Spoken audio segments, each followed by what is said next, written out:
Hello students, this is the second video of this chapter. तो इसमें हम third topic पे आते हैं। देखिए, उससे पहले हमने पढ़ा था what are the sources of data, data के सोर्सेस क्या हैं।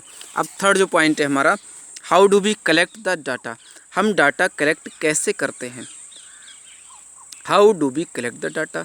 आगे टू क्वेश्चंस और हैं। देखिए, how manufacturer decides about a product. कोई भी मैन्युफैक्चरर, कंपनी का निर्माता जो मैन्युफैक्चरिंग गुड्स करते हैं, वो किसी प्रोडक्ट के बारे में कैसे डिसाइड करते हैं। या how a political party decides about candidates. कोई भी पॉलिटिकल पार्टी कैंडिडेट के बारे में कैसे डिसाइड करती है कि कौन सा कैंडिडेट अच्छा है, कौन सा बुरा, किसको टिकट दिया जाए। तो ये एक सर्वे करना पड़ेगा, कौन सा पर्सन ज़्यादा पॉपुलर है तो उसी को टिकट मिलेगा। यहाँ मैन्युफैक्चरर को डिसाइड करना पड़ेगा कि कौन सी क्वालिटी का प्रोडक्ट या कौन सा डिज़ाइन ज़्यादा डिमांड कर रहा है पब्लिक के लिए, पब्लिक डिमांड कर रही है, तो उसको बनाया जाए। तो आगे देखते हैं, they conduct a survey by asking questions. तो ये दोनों लोग क्वेश्चन करके सर्वे करते हैं। अब सर्वे का पर्पज़ क्या है? The purpose of survey is to describe some characters like. तो सर्वे का पर्पज़ क्या है? कुछ कैरेक्टरिस्टिक्स को डिस्क्राइब करना होता है, जैसे प्राइस, क्वालिटी, यूजफुलनेस।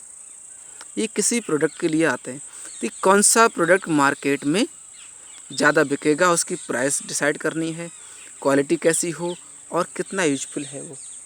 तो इस सब को देखा जाता है।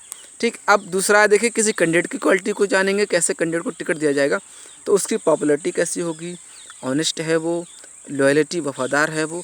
तो इस तरह कैंडिडेट के बारे में सर्वे करके ही फाइनल डिसीजन लिया जाता है। तो ये अब देखते हैं, the purpose of survey is to collect data. तो सर्वे का पर्पज़ क्या है? डाटा कलेक्ट करना। Survey is a method of gathering information from individuals. Question बनेगा, व्हाट इज अ सर्वे। तो सर्वे एक ऐसा मेथड है जो इंडिविजुअल से या लोगों से व्यक्तिगत रूप से इंफॉर्मेशन इकट्ठा करना होता है। ठीक है, अब देखिए next topic, preparation of instrument. Instrument का प्रिपरेशन कैसे करेंगे। The most common type of instrument used in survey is. तो सर्वे में यूज किया जाने वाला सबसे कॉमन टाइप का इंस्ट्रूमेंट क्या है? क्वेश्चनर या इंटरव्यू। तो क्वेश्चनरी किया जाए या इंटरव्यू लिया जाए किसी पर्सन का, तो उससे हमें बहुत ही इंपॉर्टेंट डाटा गेन कर सकते हैं। ठीक, वाइल प्रिपेयरिंग क्वेश्चनर या इंटरव्यू, क्वेश्चनरी और इंटरव्यू प्रिपेयर करते समय you should keep in mind the following points. आपको ये पॉइंट माइंड में रखने चाहिए। अब देखिए कौन कौन से पॉइंट हैं वो ज़रूरी हैं जो आपको माइंड में रखने हैं। ठीक है, first one, the questionnaire should not be too long. तो क्वेश्चनरी जो हम जो बनाएंगे, क्वेश्चन का सेट बनाते हैं, लोगों से पूछना है तभी हमें आंसर मिलेंगे और डाटा गेन करेंगे, तो बहुत लॉन्ग नहीं होनी चाहिए। The number of questions should be as minimum as possible. तो नंबर ऑफ क्वेश्चंस कम से कम हो, जितना पॉसिबल हो सके कम से कम नंबर ऑफ क्वेश्चंस होने चाहिए।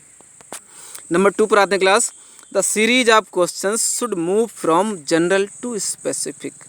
तो क्वेश्चंस की जो सीरीज होगी, तो पहले जनरल क्वेश्चंस होने चाहिए, उसके बाद स्पेसिफिक। तो सिंपली हम बहुत ही सादा क्वेश्चंस करेंगे, पर्सन के बारे में जानकारी लेते हैं, उसके बाद एक स्पेसिफिक, एक विशेष कुछ अलग तरीके की जानकारी गेन कर सकते हैं, वो होता है स्पेसिफिक या मुश्किल। पुअर क्वेश्चन देखिए क्या है, यहाँ पर एग्जाम्पल जो दिए हैं, is increase in electricity charges justified. क्या इलेक्ट्रिसिटी चार्जेज में जो इंक्रीमेंट हुआ है वो जस्टिफाइज हो जाते हैं। या is the electricity supply in your locality regular. क्या आपकी लोकेलिटी में इलेक्ट्रिसिटी सप्लाई रेगुलर है। तो पहले कौन सा क्वेश्चन किया जाना चाहिए, वो बहुत मेन बात होती है। ये दोनों पुअर क्वेश्चन इसलिए रहे क्योंकि इसका सीक्वेंस ठीक नहीं है। अब गुड क्वेश्चन कैसे, पहले वाला क्वेश्चन यहाँ पर गुड क्वेश्चन इसलिए आया है, ये is the electricity supply in your locality regular. क्या आपकी लोकेलिटी में इलेक्ट्रिसिटी सप्लाई रेगुलर है, ये क्वेश्चन पहले किया जाए, उसके बाद हम चार्ज की बात करते। Is increase in electricity charges justified. क्या इलेक्ट्रिसिटी चार्जेस जस्टिफाई होते हैं। तो ये गुड क्वेश्चन दोनों इसलिए रहे क्योंकि एक पहले कौन सा क्वेश्चन करना है वो ज़रूरी था। क्वेश्चन दोनों है लेकिन सीक्वेंस गलत है। ठीक, द क्वेश्चंस, थर्ड पॉइंट बात है, the questions should be precise and clear. Question बहुत ही शॉर्ट और क्लियर हो। प्रिसाइज मीन्स होता है शॉर्टकट में, यानी संकुचित हो। अब एग्जाम्पल क्या है, what percentage of your income do you spend on clothing. अपनी इनकम का कितना परसेंटेज आप क्लोथिंग में खर्च करते हैं। तो प्रिसाइज क्वेश्चन हो गया।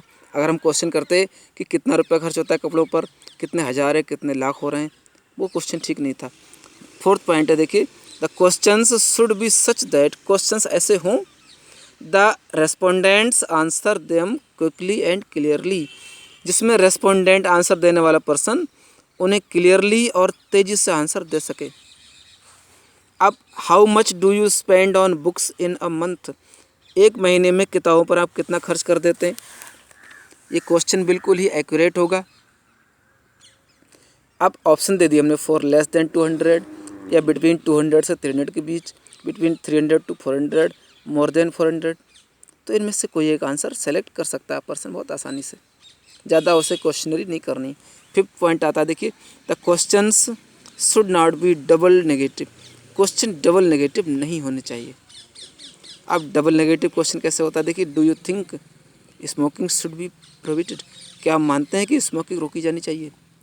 या don't you think smoking should be prohibited, क्या आप नहीं मानते कि स्मोकिंग को बैन कर दिया जाना चाहिए। डबल नेगेटिव हो गया क्वेश्चन सेकंड वाला, तो फर्स्ट वन ठीक है। अब क्लास 6 पॉइंट पे आते हैं, the question should not be a leading question, question leading question ना हो, यानी क्वेश्चन का एक क्वेश्चन बढ़ता ना चला जाए। How do you like the flavour of this high quality T, आप इस हाई क्वालिटी टी के फ्लेवर को कैसे पसंद करते हैं। या how do you like the flavour of this T, आपको इस टी का फ्लेवर कितना पसंद आया। तो ये दूसरा वाला क्वेश्चन ज़्यादा ठीक है।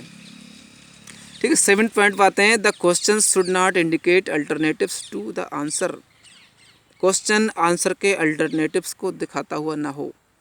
Would you like to do a job after college और बी अ हाउस वाइफ, तो कॉलेज के बाद क्या आप जॉब करना चाहेंगे या हाउस वाइफ बनना चाहेंगी।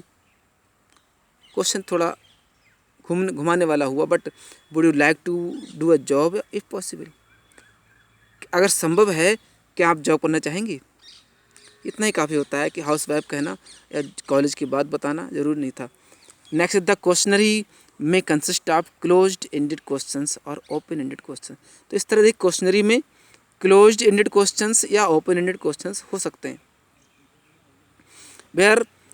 When there are only 2 possible answer, जब केवल 2 ही पॉसिबल आंसर होते हैं, तो देखिए यस या नो में आंसर होगा, it is called 2 way question, तो ये 2 वे क्वेश्चन कहलाएगा, यानी 2 ही ऑप्शन है, तीसरा नहीं है, it is the 2 way question.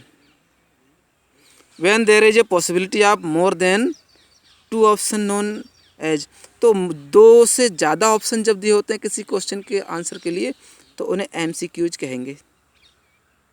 ठीक है, जैसे why do you sell your land, आपने अपनी ज़मीन क्यों बेची।